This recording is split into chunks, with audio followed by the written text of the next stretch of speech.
Hello there, lovely people, it's Alex from Nintendo Life here. Now, if you've been playing Breath of the Wild, you'll know that you need to cook up a storm in order to stay alive. As such, we've decided to throw together this list of the top 10 best meal recipes in Breath of the Wild, and some of them are seriously overpowered to say the least. And it takes all different factors into account, including, ingredient rarity or scarcity, and obviously potency of the actual meal itself. Spoiler warning right now, there may be some gameplay spoilers in this video. You have been warned. Spoilers, there may be spoilers, there may be spoilers, there may be spoilers. There might not be, it depends what you classify as a spoiler, but it's just good to be sure, isn't it? But anyway, now that that's out of the way, let's get right into things.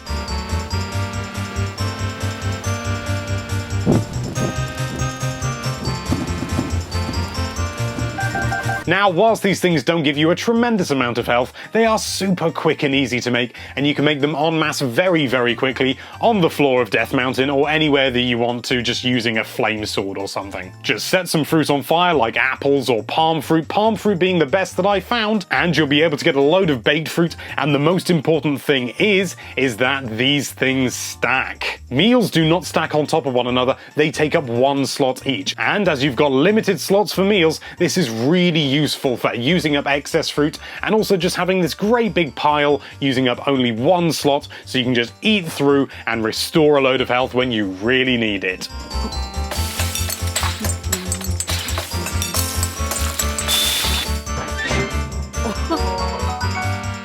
By taking just 5 sun shrooms, you too can enjoy mid-level cold resistance. We don't think there's a high, so we just assume that this is as high as it can go. And it lasts for 12.5 minutes, it's super easy to make in bulk, and you're only using something very common, which is the sun shroom. In fact, you'll be seeing a lot of mushrooms in this video. Chomp down on one of these suckers and you'll restore a few hearts and be able to run around Hebra in your pants.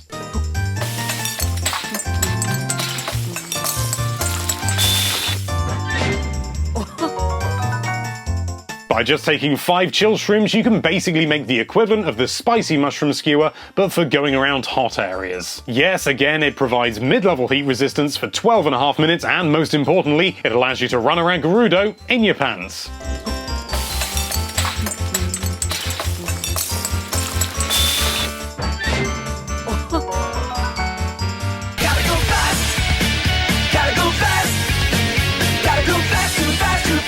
Take 2 Fleet Lotus seeds and 3 Swift Violets, chuck them in a pot, cook them all up, and you will have yourself a high-level speed boost. This thing is just pure joy. Just running around at the speed of light is so much fun, and you can also climb more quickly. It's really just a very handy thing to have. Sadly, though, it does not affect your horse's speed. You need video editing software to do that. Gotta go fast!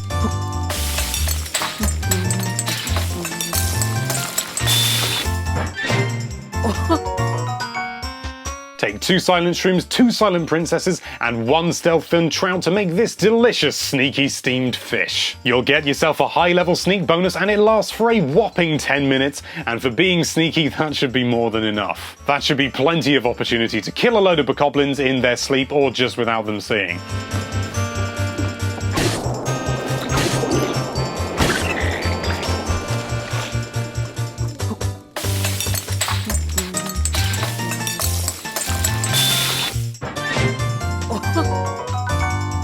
By cooking up 5 big hearty truffles, as rare as they may be, you will end up with 20 temporary hearts. It's a little bit overkill, but if you're not swimming in heart containers, it can be very, very handy indeed. Just be prepared to lose them all instantaneously if you come across a Lionel.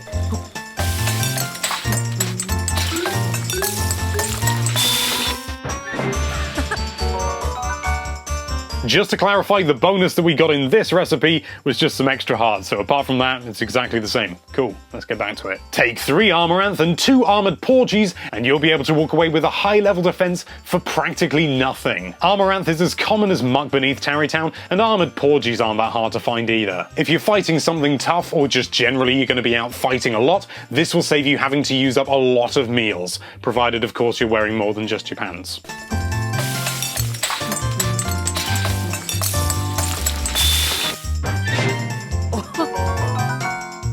Take 5 mighty bananas that are as common as arses in Faron and chuck them in a pan, and you'll be able to walk off with a high attack boost. Then, just to add insult to injury, equip an ancient weapon and some ancient armor, as long as you've got the Guardian proficiency bonus, and you'll be able to make mincemeat of Guardians, which is an incredible amount of fun.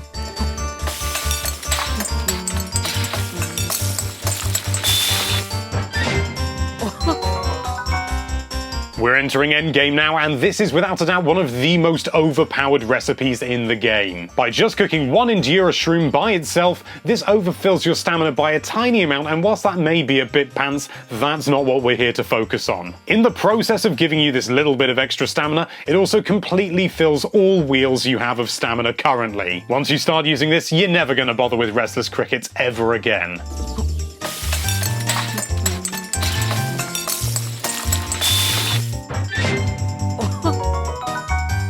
What could be better than instant stamina? Well, how about just taking a single hearty radish and filling all of your hearts? Fairy tonic can go to hell. This little radish solves all your problems. Even if you're tumbling off a cliff, it can so easily save your life.